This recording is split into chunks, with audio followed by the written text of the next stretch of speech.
Magandang oras mga kababayan. Narito na ang pinaka-latest update natin sa magiging lagay ng ating panahon ngayong araw at sa susunod na 24 oras.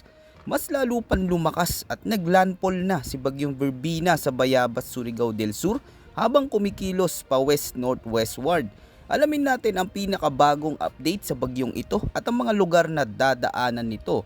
Para naman lagi kang updated sa lagay ng panahon, i-click mo lang ang subscribe button. Batay sa pinakabagong datos, ang sentro ng Bagyong Verbena ay nasa vicinity na ng Zamboanga, Agusan del Norte.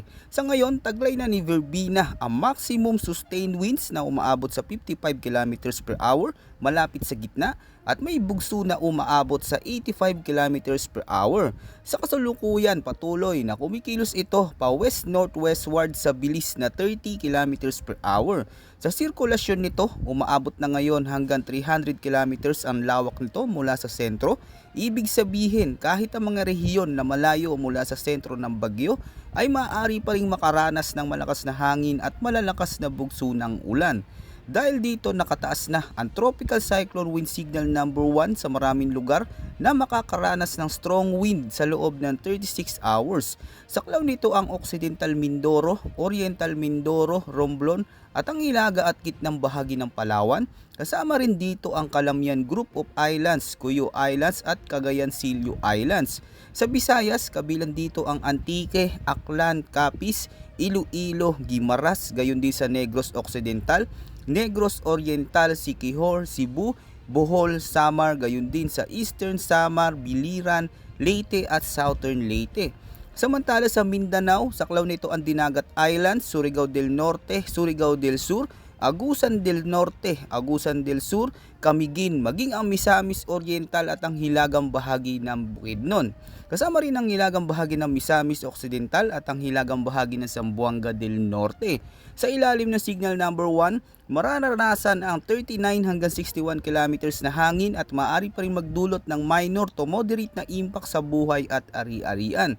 Sa pinakabagong heavy rainfall outlook naman na inilabas ng Pag-asa ngayong araw dahil kay Bagyong Verbena, inaasahan ng malalakas hanggang matitinding pag-ulan na aabot sa 100 hanggang 200 mm sa Eastern Samar, Northern Samar, Samar, Leyte, Biliran, Southern Leyte, Aklan, Capiz, Iloilo, Cebu, Bohol, Negros Occidental, Surigao del Norte, Surigao del Sur, gayon din sa Dinagat Islands, Oriental Mindoro, Romblon, Catanduanes, Masbate, Albay at Sorsogon. Sa ganitong lakas, posibleng magkaroon ng biglaang pagbaha at pagguho ng lupa lalo na kung tuloy-tuloy ang buhos. Samantala, katamtaman hanggang malakas na ulan naman na nasa pagitan ng 50 hanggang 100 mm ang posibleng maranasan sa Palawan, Occidental Mindoro, Camarines Norte, Camarines Sur, Antique, Guimaras, Negros Oriental, Siquijor, Agusan del Norte, Agusan del Sur, Misamis Oriental, gayon din sa Bukidnon,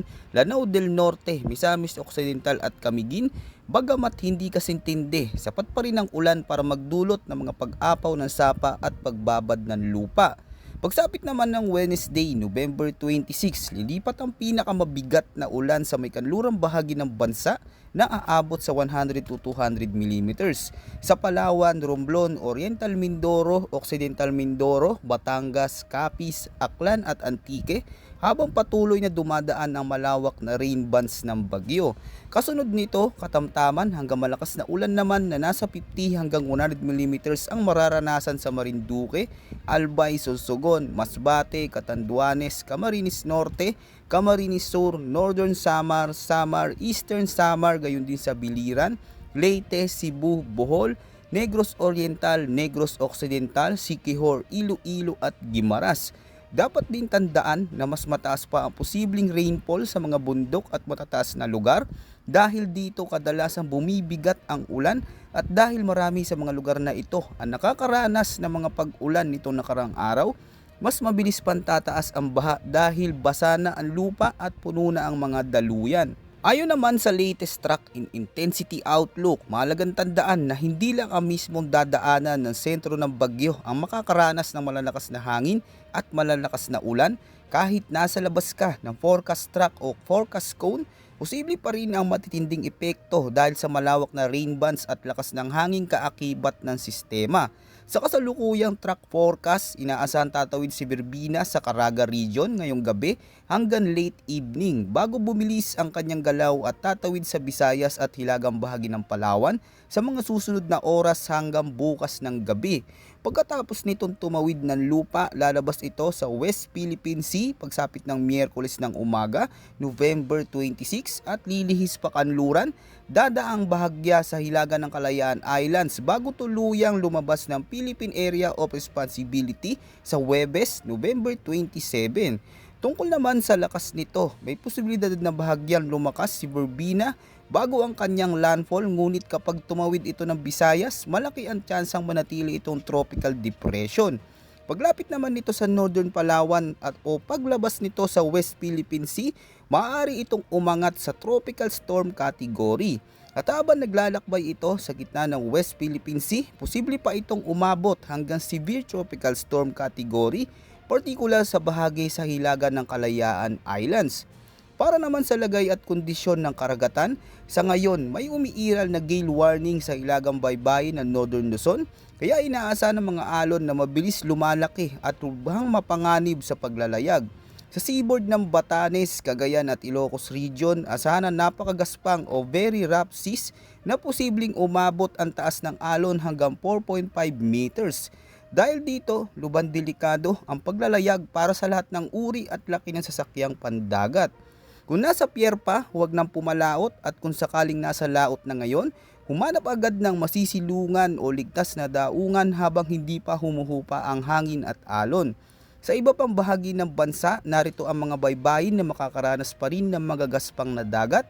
Hanggang 4.0 meters ang posibleng alon sa baybayin ng Isabela, Aurora, hilagang mainland Quezon, Camarines Norte at Kalayaan Islands, pati ang hilagang bahagi ng Camarines Sur. Hanggang 3.5 meters naman ang posibleng alon sa baybayin ng Zambales, Antique at hilagang Palawan, kabilang ang Calamian at Cuyo Islands, pati na rin sa timog baybayin ng Occidental at Oriental Mindoro.